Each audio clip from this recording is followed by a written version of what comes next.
Grabe guys, itong si Richard Gomez, mukha yatang hindi ko na maiintindihan itong pagkatao nito ni Richard Gomez. Akala ko noon matino itong tao na ito. Pero tingnan nyo, itong si Richard Gomez, no? Nagalit na naman sa media. Kung maalala natin, nagalit siya dito kay Mayor Magalong nung isiniwalat ni Mayor Magalong ang patungkol po sa mga korupsyon na nangyari, no? Yung mga corrupt practices na hindi po natin nalalaman noon na ibinulgar nitong ni Magalong. Ngayon naman, itong si Richard Gomez ay sa media na naman siya nagdadakdak, nagngangak-ngak. Okay? Sa tanong ng flood control, nagalit siya, no? Sa lugar nila. Yun pala, kung if we will connect the dots, ito pa lang si Richard Gomez, ngayon ko lang, this is my opinion, ngayon ko lang na-understand na kaya pala siya galit kay Magalong. Kasi, meron ring problema ang kanyang mga flood control sa kanilang lugar, di ba? Kaya pala. Ngayon, itong mga media na ito, nagpadala po ng mga mensahe kay Richard Gomez na, Kong, pwede ba tayong i-interview patungkol po sa flood control, bla bla bla, ganon, ganyan. Ang ginawa ni Richard Gomez, di umano, ay in-expose niya itong mga message ng media. Tapos, nakita pa doon ang mga information, contact numbers, siguro mga pangalan, o basta mga information ng mga media, na ito ay masama. Hindi naman ito yan pwede na ibubulgar mo ang information ng mga media. Di ba? At galit na galit siya doon sa post niya, si Richard Gomez. So, isa lang yung tanong na pwede nating gawin Richard Gomez, bakit ka parang natataranta at magalit dito sa media kung magtatanong sila patungkol sa flood control projects? Karapatan yan ng media at karapatan yan ng mamamayang Pilipino ang questionin ang patungkol dyan sa mga proyekto na galing sa pera ng taong bayan. Bakit ka magagalit? Di ba? At tapos, ine-expose mo ngayon ang mga chat, mga message ng media. Mamaya, ipapakita ko sa inyo, papanoorin natin po itong balita na ito at mag-comment, mag-react po tayo. Okay?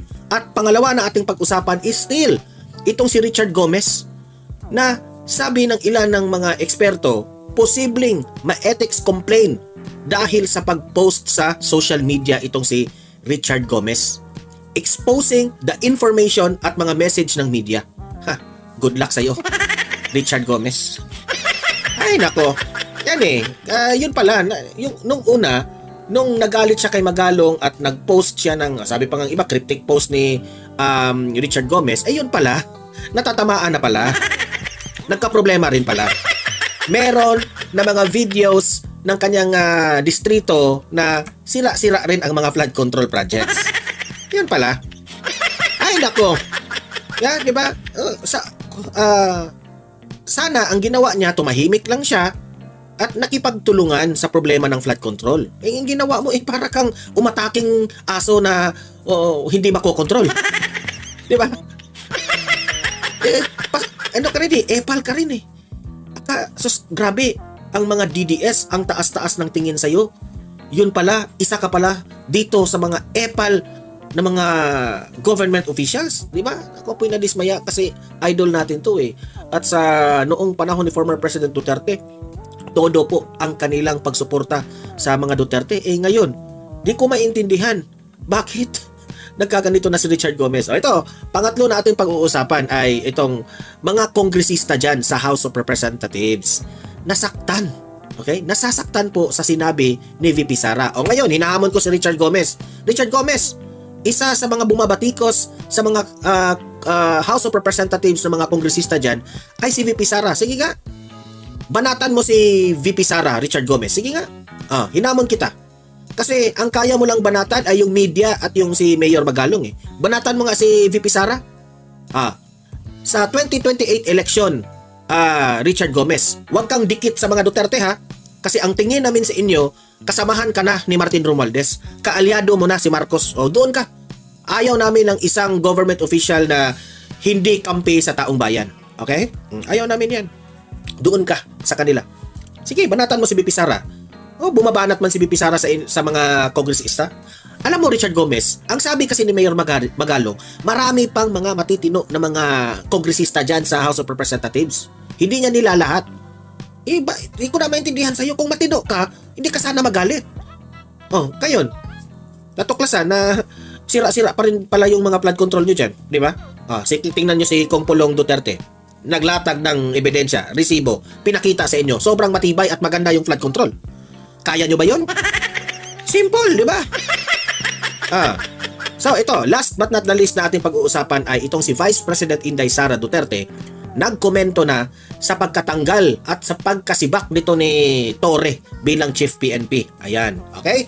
So, ito, talagang mga maiinit yung ating pag-uusapan ngayon. Pero bago ang lahat, help me po muna na i-like at saka i-share itong video na ito ha, para kakalat ito sa taong bayan. Okay? Mahalaga like and share. Okay, ready? Sabay-sabay mo tayong mag-like and share.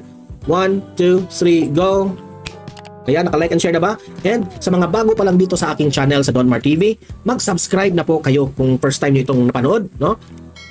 Para lagi kayong updated sa ating mga balita. At muna natin itong balita patungkol kay Richard Gomez. Okay? Pasok! Binanatan ni late Representative Richard Gomez ang media nang hingin ang kanyang panig kaugnay sa nasira umanong flood control project. Binanatan raw niya.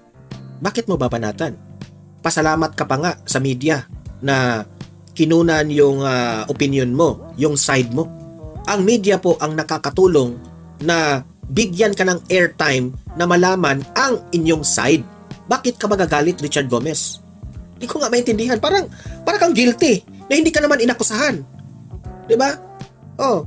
Kasi hindi lahat ng mga impormasyon na nakukuha ng taong bayan ay kompleto o tama. Kaya nga, yung media, binigyan ka ng chance na kunan yung side mo. Bakit ka ngayon magagalit? Bakit ngayon yun ipopost mo?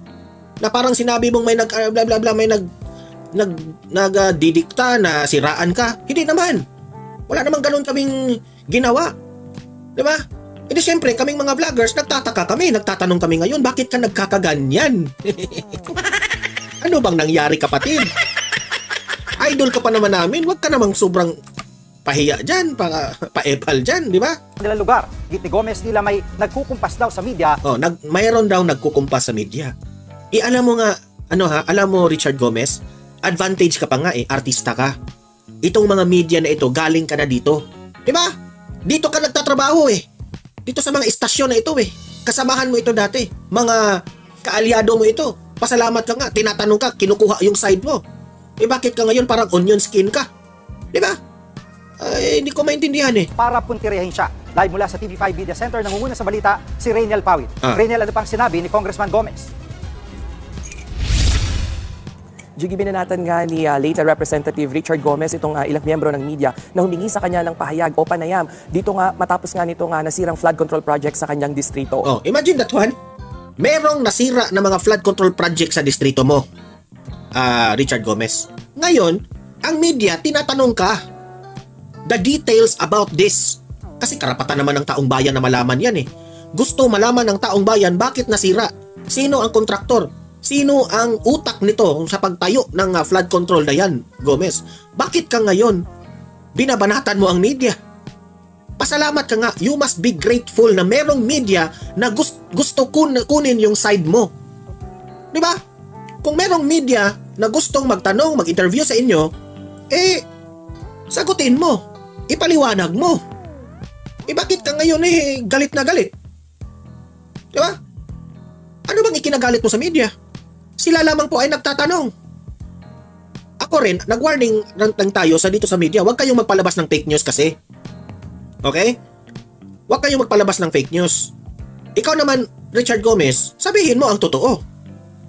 Kung meron mang ginawa ang media sa'yo na hindi maganda, sabihin mo. Prangkahan mo sila. Bakit mo magpo-post ka sa Sokmed? Ini-ignore mo sila tapos magpo-post ka sa social media? Hindi yan maganda. Public figure ka, nagtatrabaho ka sa gobyerno. Ang dapat, you must be transparent in all the works that you do from the government. Di ba? Anong nangyari sa'yo? Balik ka na lang artista. Di ba? Puro ka drama Sa post nga makikita yung ilan sa mga reporters mula sa iba't ibang network na humihingi ng Ayan pinakita yung mga post na yan. Or interview I think chat ba yan? O text ba yan? request dito kay Gomez. May nireply naman siya na ilan pero sinenda niya lang ito ng isang link ng video na dapat daw panoorin nitong mga media na ito. At makikita rin dito sa post na ito na hindi tinakpan yung mga pangalan at ilang contact details. Hindi. Yung mga nagme-message sa kanya. Ang media kasi, ang trabaho ng media, meron yan sila professional yan sila